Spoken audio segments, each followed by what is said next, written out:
and wear a mask. Statewide, the health department reported more than 2,500 new cases yesterday. The Postal Service is removing some drop boxes over inauguration this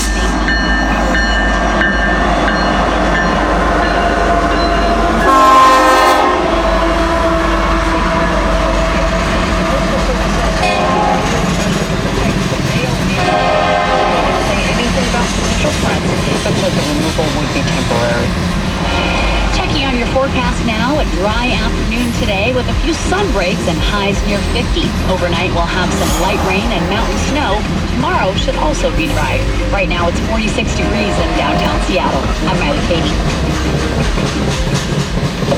For breaking news, highlights, podcasts, and more, download the Cairo Radio app. Cairo Radio, here for what's next.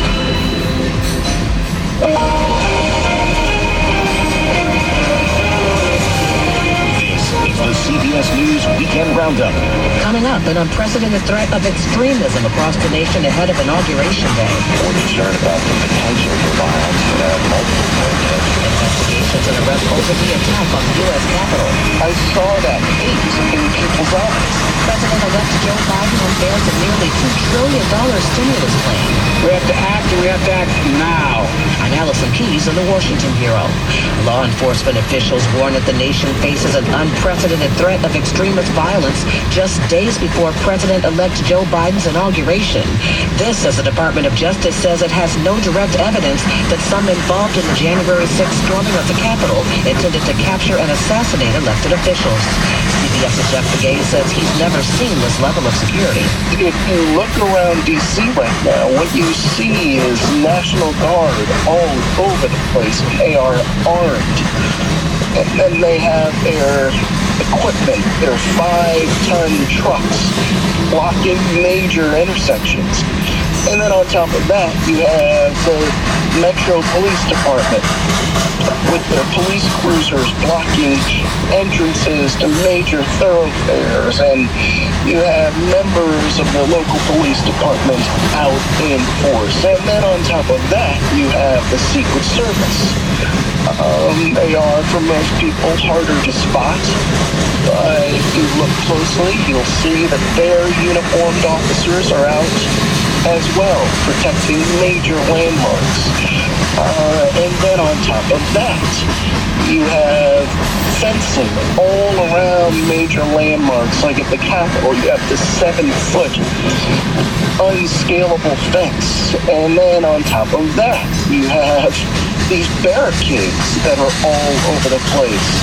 So in the last week since this Capitol attack, security around the Capitol has really been heightened to a degree that I have never seen it before.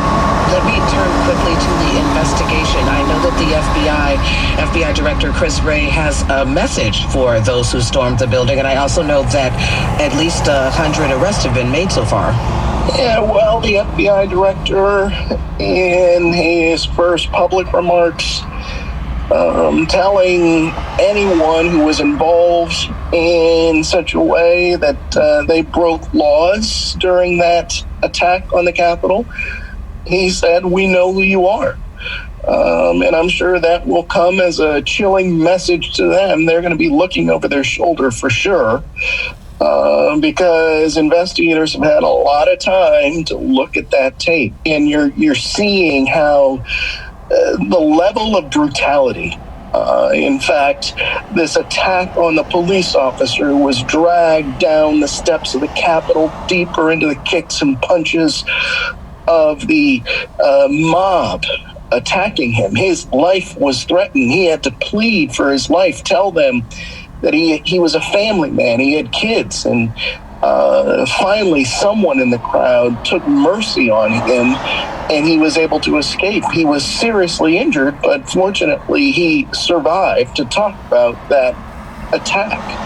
It just gets worse. Every time you see the video, it's so disheartening in so many ways. I mean, you had a guy beating a police officer with a flagpole holding America's stars and stripes. And then he comes later, and he talks about the attack on the officer, this perpetrator who has been identified and now charged and arrested. You know, he talks about how death is the only remedy for anyone inside the Capitol building.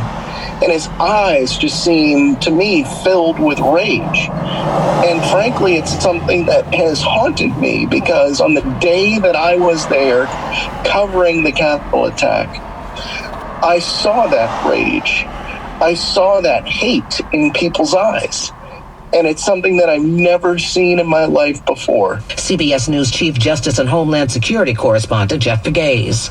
Internal watchdogs of multiple federal agencies are looking into the response, and there are concerns over whether those who attacked the Capitol got some inside help.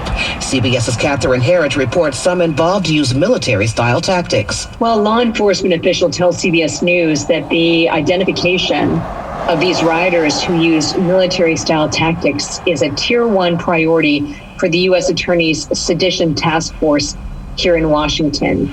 And they're looking at over 100,000 digital media tips, but some of these videos stand out. And we were flagged to a video that shows a group of men going up into the Capitol, and they're using tactics that you more commonly see used by law enforcement or the military in hostile environments or unknown environments.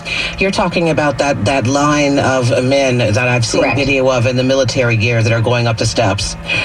Talk to me about what they're saying about that, and what does that mean for some of the people that were part of this breach?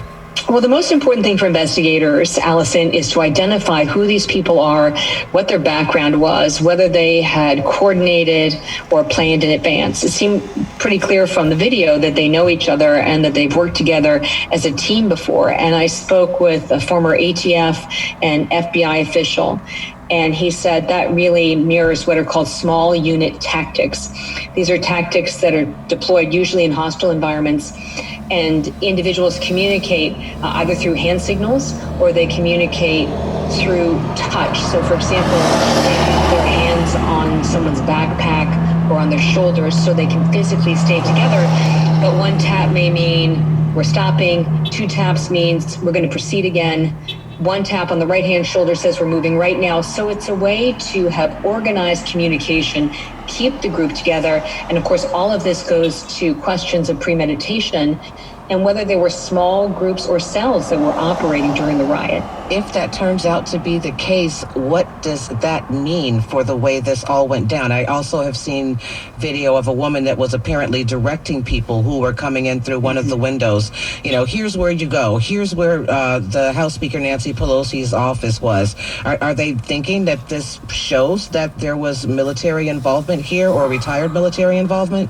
Well, I don't want to speculate because I never like to do that, but I think that this is such a sensitive issue. You know, the goal is to identify these people, to understand their backgrounds, and whether they had coordinated or planned in advance for the violence that transpired on the Capitol.